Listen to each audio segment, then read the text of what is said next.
बिस्मिल्लाहिर्रहमानिर्रहीम। स्टूडेंट्स, हमारा 4th chapter जो है वो ख़त्म हो गया। अभी हम इसके शॉर्ट क्वेश्चन करते हैं।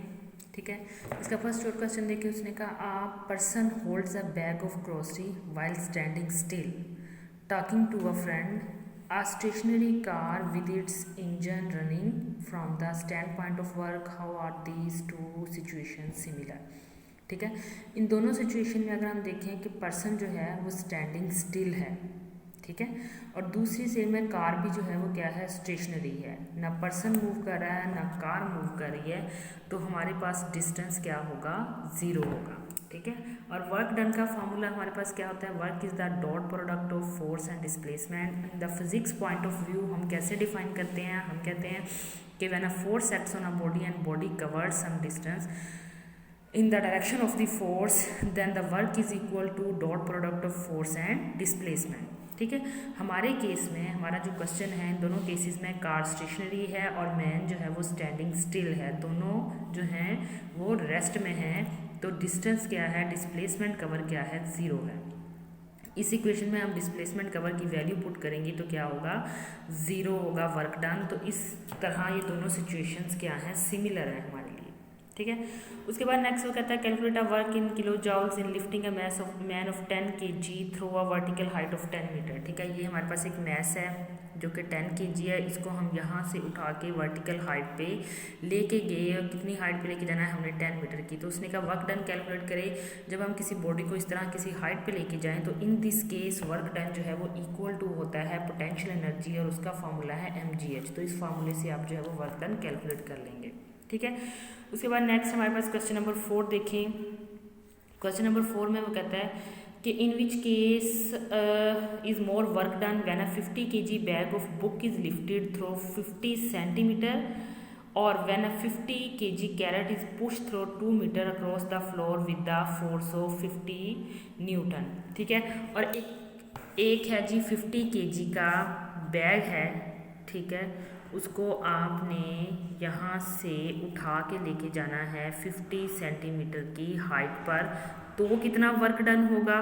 ठीक है, अभी हमने पढ़ा कि इन दिस केस जब हमें हाइट पे उठा के लेके जाए, वर्क डन जो है वो किसके इक्वल होता है, पोटेंशियल एनर्जी की, और उसका फॉर्मूला है mgh। तो यहाँ से हमने m की वैल्यू पुट की, 50 kg का बैग था, ठीक है, g की वैल्यू पुट की और हमने h की वैल्यू पुट की। हमें पता है कि डिस्टेंस का जो है वो ऐसे यूनिट मीटर है, तो इसको हमने मीटर में कन्वर्ट कर लिया, ये हमारे पास आ गई 245 जॉल। और दूसरा केस हमारा ये है कि एक कैरेट है, ठीक है, इसको यहाँ से पुश करके 50 न्यूटन की फोर्स इस पे लगानी है, ये खुद 50 kg का है। ठीक है, यहाँ से इसको 2 मीटर के डिस्टेंस तक जो है वो पुश करके लेके जाना है, तो कितना वर्क डन होगा।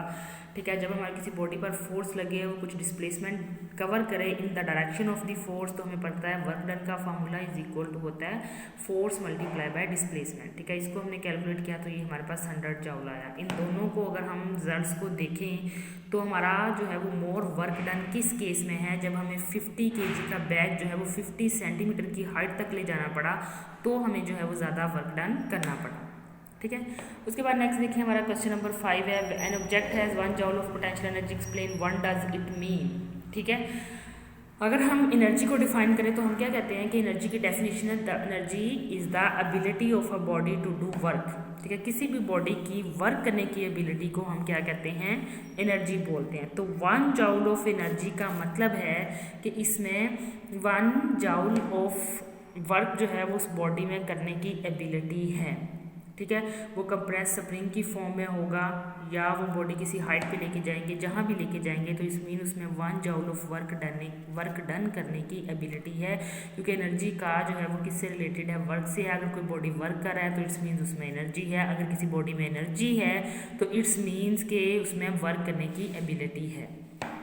ठीक है, उसके बाद नेक्स्ट देखें क्वेश्चन नंबर 7 है when a rocket reenters the atmosphere its nose cone becomes very hot, what does this heat come from.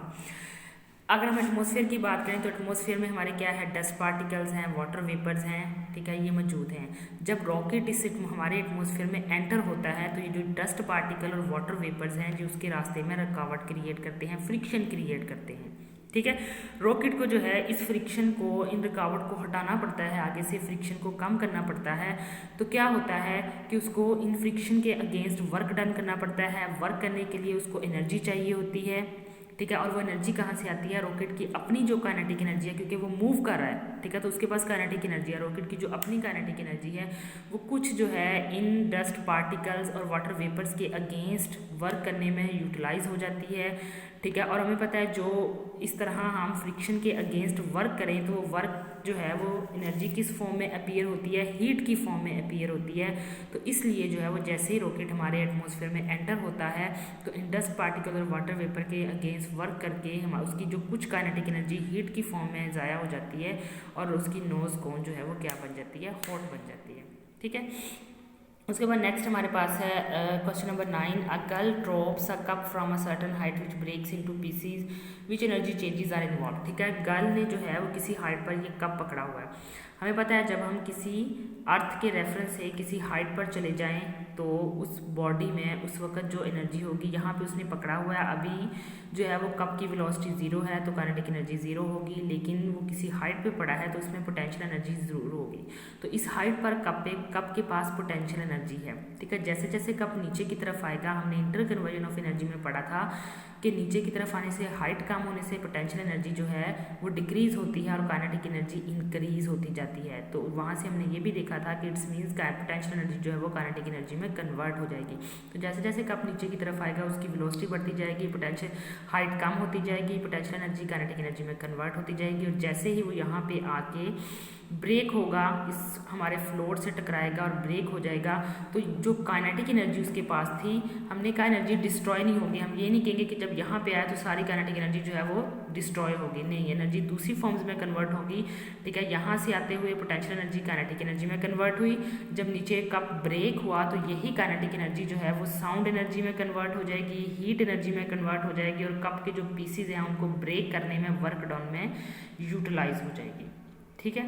तो ये हमारे पास जो है वो एनर्जी चेंजेस आएंगी जब गर्ल जो है वो सर्टन हाइट से कप ड्रॉप करेगी।